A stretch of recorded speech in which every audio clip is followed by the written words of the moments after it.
I'm going to say this only once, maybe twice. This is the best case Antec has ever made. Period. Let's go.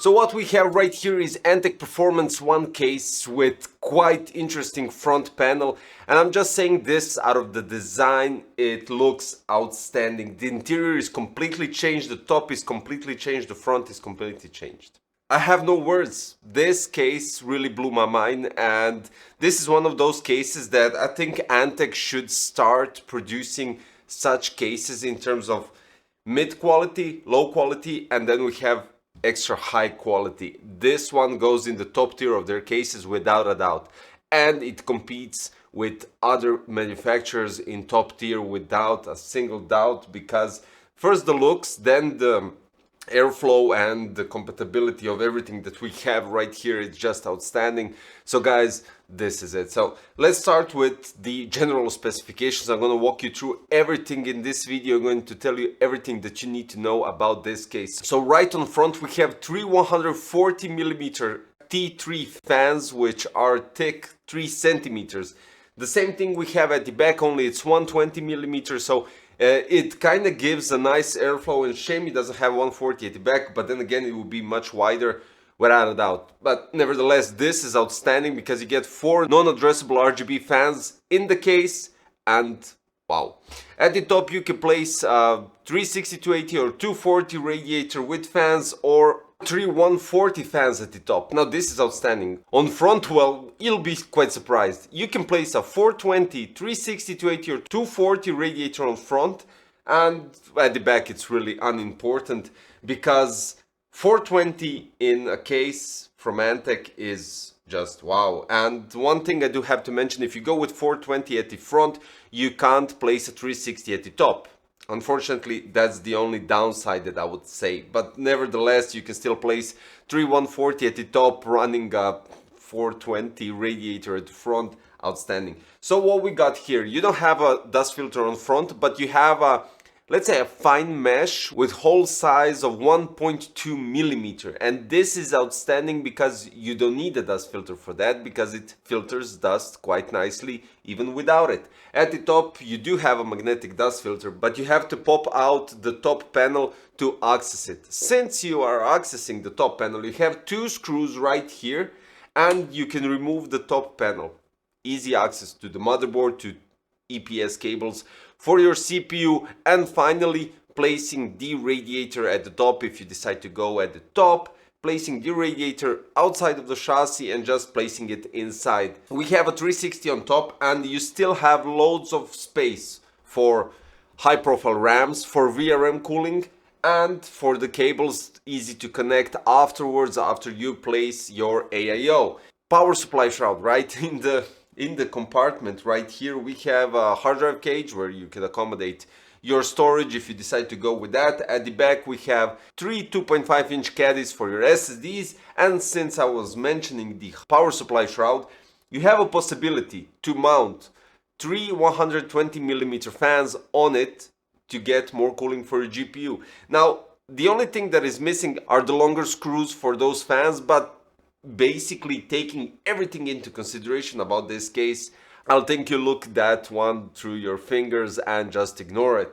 Now the side part right here, where you usually have a possibility to mount SSDs, is nice blank, and it doesn't have any holes except a couple of screws holding the velcro ties at the back side, which is quite nice. The holes for the cables and the rubber grommets are a bit tilted for, I would say, 45 degrees, so it gives you a nice access to the cables, 24 pin going quite nicely at the back, and at the bottom you have 2 additional rubber grommets and holes for your cables. At the front you do have quite enough space to place a radiator, so if you go with 3 centimeter of thickness when we're talking about the fans, you can still squeeze in the radiator at the front up to 2.7 centimeters. It's quite alright. I think this is what we're looking for. Now at the back, the cool story happens at the back. So before we have two side tempered glass which are held by thumb screws, and you have two pegs at the top holding the tempered glass, and then you just slide it out. Quite easy on access to both sides.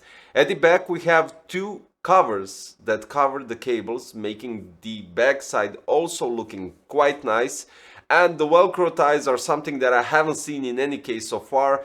Quite sturdy, and you can actually tie them up quite nicely, making the cables seem flat. And this is an outstanding way. It's not something that you have to battle the cables to push those side panels at the back. You can actually tie up those Velcro ties quite nicely, giving you a possibility to place that panel back and placing the tempered glass on those panels quite easily. So what is holding those panels? You have one thumb screw. When you remove it, you have two additional screws which are actually locked together with both panels. When you remove those two screws, you're removing the first top panel, and then you're removing the bottom panel, covering up the power supply and everything that is happening here in the power supply compartment. That's it.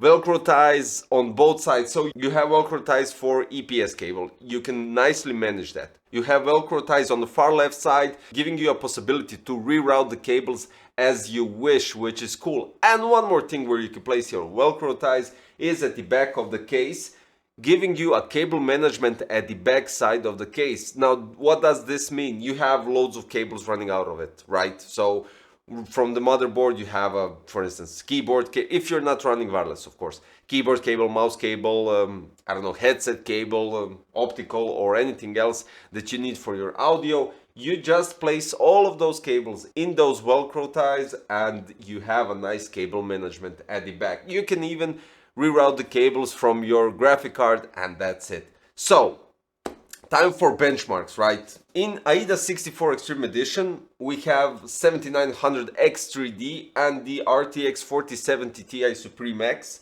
So in AIDA 64 Extreme Edition, the CPU went up to 88 Celsius degrees, which is quite normal. And the clock speed went up to, this is the peak of the clock speed, went up to 5125. It stayed most of the time around 5000 megahertz, which is quite alright as well. And then we have the GPU. The GPU went up to 66 degrees Celsius. In Cinebench R23, and this time I did record the scores as well, so Cinebench R23, it went up to 80 degrees Celsius, I don't know why, but it stayed there. And the clock speeds went up to 5025. The benchmarks, I ran 4 of those. In Cinebench R23, we got 26,902, 26,978, 27,063 and 27,121, giving us basically a possibility to see that these 140 fans, which are quite quiet, I do have to say, the only ones that I'm hearing are from the Vortex 360.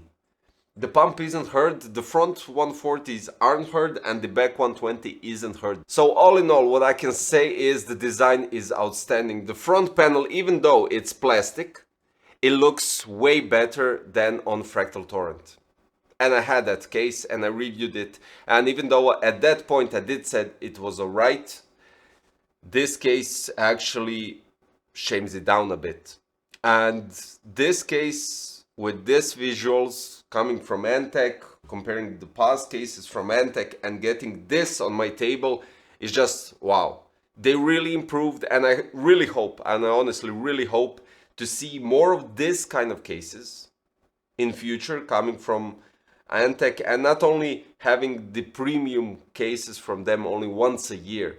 These cases are what we want, of course, with the past models going into mid-range, also giving you guys loads of possibilities. Now I'm not done with this case. This case also has a screen on top which gives you indication about the thermals on your CPU and GPU. What you need to do is connect the USB 2.0 to your motherboard, install Antec I Unity to your PC, to your operational system, and through that you get a nice GUI that gives you some indications about the RPMs, about the thermals, about everything. And with that you can actually see the thermals on top of your case.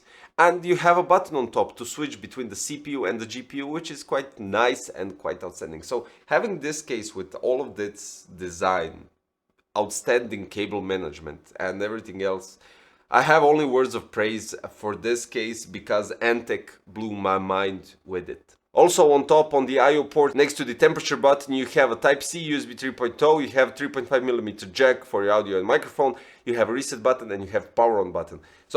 And I'm so satisfied with this case.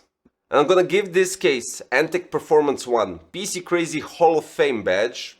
And you might be shocked because you haven't seen this badge very often, and this badge is received towards products that are really wow, and that, as I already stated, really blew my mind. This case really did that. And I'm really impressed with it, with everything that we have right here on this table is just completely insane. And the next badge is PC Crazy Performance badge, because without a doubt, in such a smaller chassis you could place a 420 on front.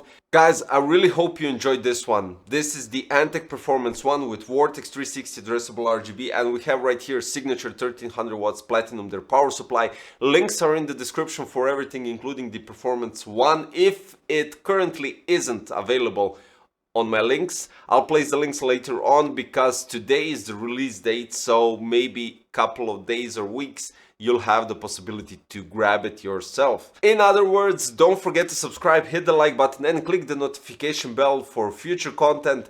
And one small teaser, yeah, I'm going to do a custom build in this one, and by the end of the month you'll have a time-lapse video with Performance 1 and an insane loop right here. Guys, don't go anywhere. See you next time in another video, and thank you for watching this one. Bye bye.